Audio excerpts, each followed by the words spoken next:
We're continuing our look at conditional distributions with example 7.7.2, where x and y are actually the same as they were in example 7.7.1, and their mass function is given down here below. First, we're asked to give the conditional distribution of y given that x is equal to 2. And so using the definition that we saw in the last video, this is the joint mass function. So p of xy, where we're plugging in x is equal to 2, and y divided by the marginal, so p sub x of 2. And we remember p sub x of 2 is obtained, it's a marginal because we write its value in the margins. We add up all the values where x is equal to 2, and if we do that, the probability here, add these up, 0.07, 0.08 plus 0.09 plus 0.10, that is going to give us 0.34. And so each of our numerators is going to be divided by this same denominator. So to create the conditional distribution, we're going to take all those y values that are possible given that x is equal to 2, and they turn out to be the same as when y is unrestricted, but that doesn't necessarily need to be the case. So y could be 1, 2, 3, or 4. And we want to give the probabilities associated with each of those cases conditional on x being equal to 2. And so that means we want to give, if we use the right notation here, p sub y given x is equal to 2 of y given x is equal to 2.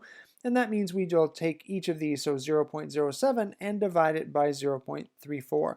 So I'm going to get 7 over 34, 8 over 34, 9 over 34, and 10 over 34. So there is the conditional mass function. Let's maybe move that up just a little bit so we have some more space for this.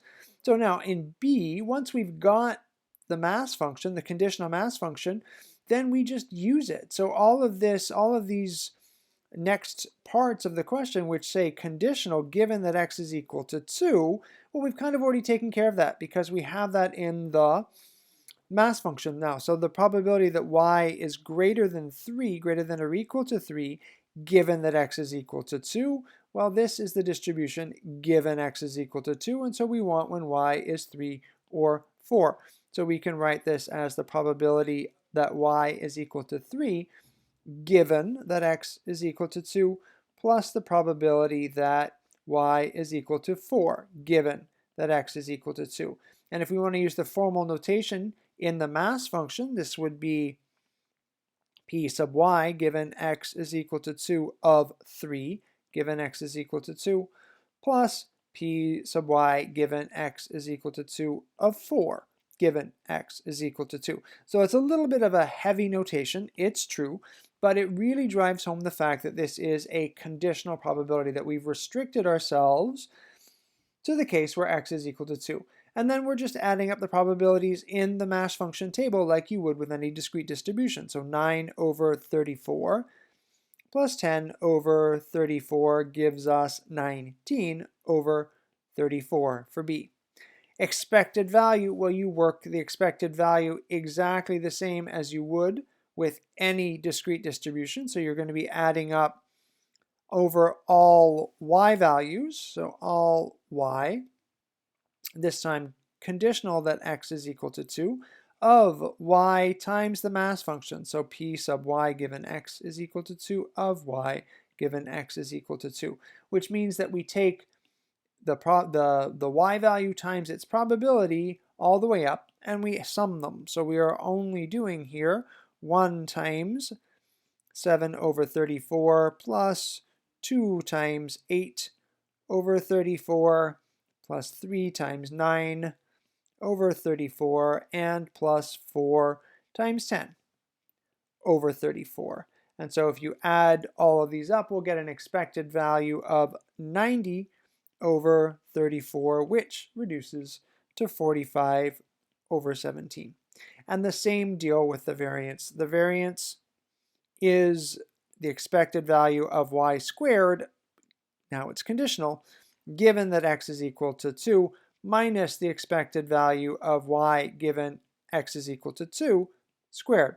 So this value, of course, we have up from the previous part, and so we'll put that in right away, minus 45 over 17 squared, And so we want to calculate the expected value of y squared. Given that x is equal to 2, let's do that on the side. So we'll carve ourselves out a little space.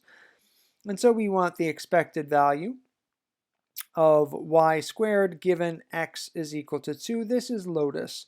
It's Lotus with a conditional distribution, but it works exactly the same way. So that's over all y values, restricted to where x is equal to 2, of y squared times the mass function, probability sub y, given x is equal to 2 of y, given x is equal to 2. So we are going to take a similar sum to what we had for the expected value. So let me copy that down here.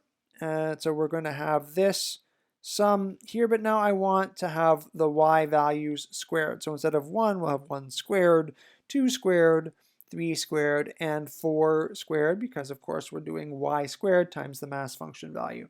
So if we add up all of those, we will get 280 over 34, or 140 over 17. So that's the missing value that goes in here, and so that's 140 over 17 minus 45 over 17 squared, which will give us 355 over 289.